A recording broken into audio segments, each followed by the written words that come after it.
Hello, wonderful people. This is chapter 4. We made it to cells. We're taking our macromolecules and we're going one step bigger to the cell, the basic unit of life. And this picture shows us a bacterial cell, a plant cell, and animal cells. And so does this next picture from your textbook. Animal cell from our nose, plant cell from an onion, and a bacterial cell. Well, we think in terms of small things for a cell, and honestly, there are very few things we can see without a microscope. Here we have the ostrich egg. So yes, that is the largest cell that we can think of, certainly the heaviest. And here we have another egg, I think it's egg from a rhea. And then there is the hummingbird egg. Here is a human egg. Now this is magnified quite a bit. This whole length of this forceps is probably at least 5 millimeters. But this is a rather unusual picture to have caught an egg erupting from the ovary. Here we have a very large cell. Believe it or not, this is a single-celled alga, and perhaps the largest cell in the world, though by weight, I think the ostrich takes it. But these are all oddball things, right? For the most part, we cannot see cells with our eyes. We have to be able to use technology to visualize them. This gives us a little bit more indication of just how small cells are. Here we have an adult female, and here we have an ostrich egg. So clearly we can see an ostrich egg with our unaided eye. Now I do want you to note that this scale is a logarithmic scale, so this is a power of 10 difference from here to here, and another power of 10 difference to here. So here's our frog egg, which perhaps we've all seen along the shores of a pond. Human egg, very small. And now we get to your standard averaged size animal cell and your average size plant cell, which varies tremendously. So 10 microns to 100 microns, or a tenth of a millimeter. Now the human egg is the largest human cell. And any guesses as to the smallest human cell? You got it, the sperm. Here we have a mitochondrion, which is an organelle within an animal cell and within a plant cell, so it's clearly smaller by quite a bit. And it's roughly the same size as a bacterial cell. So bacterial cell and mitochondria, we can still see sort of with a light microscope, but we can't see it very well. And then with electron microscopy, we can see even smaller things, although again, not terribly well. This is a look at the evolution of microscopes. So here are some 17th century examples of Galileo's Hooke's and Leeuwenhoek's microscopes. And this little guy you would hold up to your eye. And between Leeuwenhoek and Hooke, they saw an incredible number of bacteria and were able to identify single cells for the first time. But folks, we really use much better technology now. The art of a light microscope is in the lens, and the cost of the microscope really belongs to how good a lens you have. And so the better it is ground, the better focus that you can get. We will be using microscopes virtually next week in lab. This is a scanning electron microscope, and you can use those one of two ways. You can either scan the exterior or the surface of something, which is referred to as SEM, or you can look at a transection of something, which is referred to as TEM. So here's an example of Salmonella bacteria that are invading a cell, and those are these teeny weeny itsy bitsy little purple dots. Those are our bacterial cells. And then when you do a scanning electron microscope, one of these itsy bitsy little guys right here, that's the bacterial cell right there, invading this human cell. So we can see in much greater detail these bacterial cells in the scanning electron microscopy. Well, one use for for microscopy is to identify cells, but another use is to identify what's happening to them. So this figure from your book shows on the left normal uterine cells, which are epithelial type cells, and then on the right are cells that are on their way to developing cancer. And so a pap smear gets the cells from your cervix, and then they literally look at it under a microscope and see the size of the cells. These are much bigger. Some of them are binucleate. That's the kind of thing they're looking for.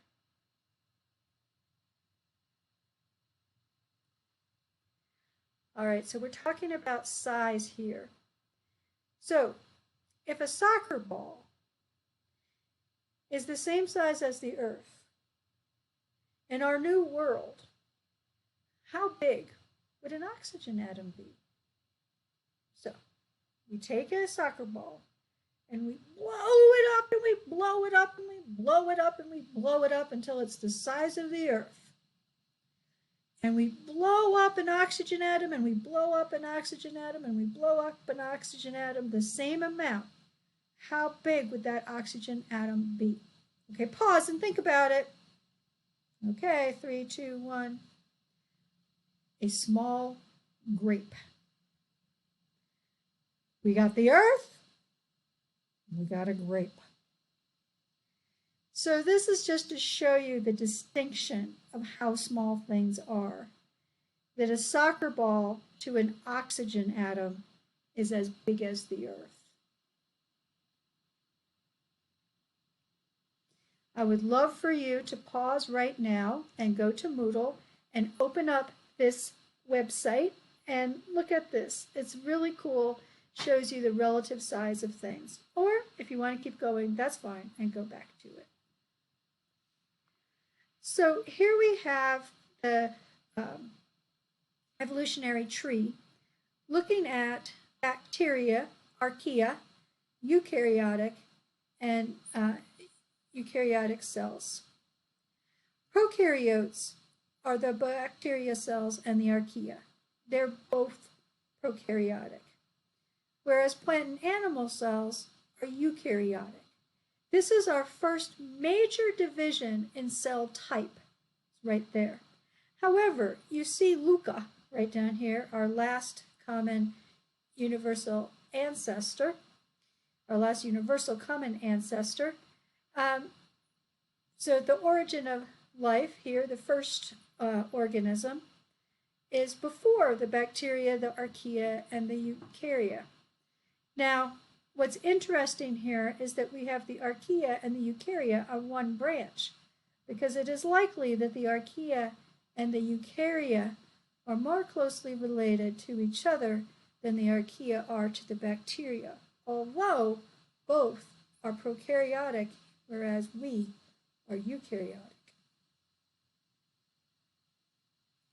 So, bacteria and archaea are prokaryotes, and animals and plants are eukaryotes. So here's our bacterial cell, and it has the basic structure of a cell membrane. And we look here, this dark green right here, that's its cell membrane. Inside is a fluid called the cytoplasm or the cytosol. And then this red is the DNA. Right here. DNA contains the genetic material. And these little dots are ribosomes. They are what translate the RNA into proteins. Now, so far, so good. Both eukaryotes and prokaryotes have these things. However, right away, there are some differences. The chromosomal DNA in bacteria have just one large chromosome, and that one large chromosome is circular. And it's hanging out in the cytoplasm. They don't show it, but it's attached to the membrane of the cell. Whereas eukaryotes have a nucleus and rod-like chromosomes. Now, also, outside of the cell membrane is this medium dark green, and that is the cell wall. Now, plants have a cell wall, but their cell wall and bacterial cell walls are quite different. And then, maybe not, many bacterial cells also have this exterior capsule, which also protects the bacterial cell. You can also see these pili, and these pili are a means of communication to other bacterial cells and can actually form a channel. And then we have this flagellum, which enables the bacterial cell to move. These are prokaryotes. Okay, so here we have our evolutionary tree, another version of it where we have archaea and bacteria as our prokaryotes, distinguished from our eukaryotes. Again, this is the first really big distinction between cell types, prokaryotes and eukaryotes.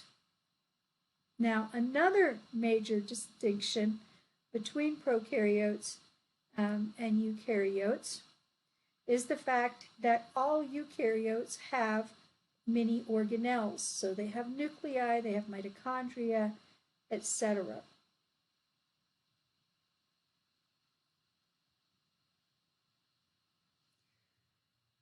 Big division within the eukaryotes now are the animal cells, and here you can see the blue circles around animals here and animalia here, and plant cells, plants and plantae. Now you can see that there was a huge addition right here into the plantae, and that is of chloroplasts. So chloroplast is the huge adaptation that the rest don't have, neither fungi nor animals have it. So that gives us this big distinction between animal cells and plant cells. Now we will see that there are other distinctive differences between the two cell types as well. There are lots of other things besides animals and plants, and much distinction within each.